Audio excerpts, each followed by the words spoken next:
খার্চি পূজা ও মেলার প্রস্তুতি চূড়ান্ত। উদ্বোধন করবেন রাজ্যের মুখ্যমন্ত্রী ডক্টর মানিক সাহা। আগামী ৩রা জুলাই থেকে শুরু হচ্ছে ৭ দিনব্যাপী ঐতিহ্যবাহী রাজ্যের অন্যতম ধর্মীয় উৎসব খার্চি পূজা।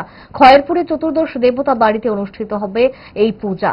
এই পূজা উপলক্ষে প্রস্তুতি প্রায় চূড়ান্ত। বৃহস্পতিবার সাংবাদিক সম্মেলনে এমনটাই জানালেন এলাকার বিধায়ক তথা খার্চি পূজা কমিটির চেয়ারম্যান রতন চক্রবর্তী। এবছর খার্চি পূজার থিম হচ্ছে অপারেশন সিঁদুর।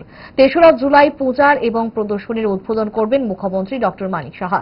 সাথে থাকবেন মন্ত্রী সুশান্ত চৌধুরী ও মেয়র দীপক মজুমদার সহ অন্যান্য বিশিষ্টজনেরা। ৯ জুলাই অন্তিম পর্যায়ের অনুষ্ঠানে উপস্থিত থাকার কথা রয়েছে প্রাক্তন মুখ্যমন্ত্রী তথা সাংসদ বিপ্লব কুমার দেব এবং সাংসদ রাজীব ভট্টাচার্য। মেলায় কৃতী ছাত্রছাত্রীদের সংবর্ধনা, দিব্যাঙ্গদের ও খেলোয়াড়দের সহায়তা প্রদান করা হবে। দর্শনার্থীদের জন্য চালু থাকবে বিশেষ বাস এবং স্পেশাল ট্রেন পরিষেবা।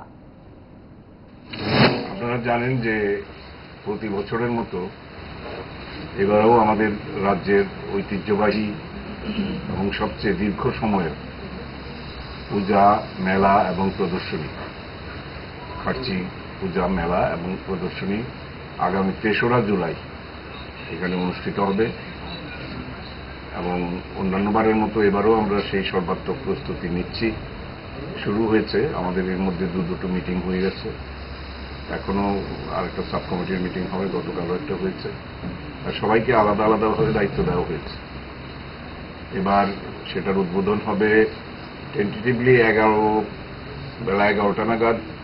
আমাদের রাজ্যের জনপ্রিয় মুখ্যমন্ত্রী প্রফেসর ডক্টর মানিক সাহার হাত ধরে সেটার উদ্বোধন হবে এবং সেখানে উপস্থিত থাকবেন আমাদের এই সাব ডিভিশনের মন্ত্রী শ্রী সুশান্ত চৌধুরী মহোদয়, উপস্থিত থাকবেন আমাদের বিধায়িকা স্বপ্না দেববর্মা মহোদয়া, উপস্থিত থাকবেন আমাদের আগরতলা মিউনিসিপ্যাল কর্পোরেশনের মেয়র এবং বিধায়ক দীপক মজুমদার মহোদয়, আমাদের চেয়ারপারসন পঞ্চায়েত সমিতির শ্রীমতী ঝর্ণা রানী দাস মহোদয়া, সভাপতি হিসেবে আমি থাকব এবং ক্লোজিংটা হবে ৯ তারিখ।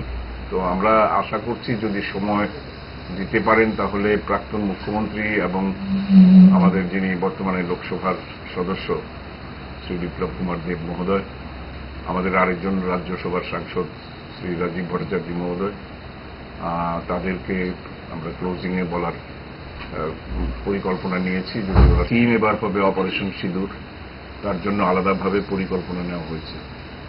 তো মাঝখানে আমরা আরেকটা প্রোগ্রাম করি, সেগুলোও ব্যতিক্রমী প্রোগ্রাম, সেটা হচ্ছে দিব্যাঙ্গ যারা বাচ্চারা আছে তাদেরকে একটু উৎসাহিত করা, সাহায্য করা।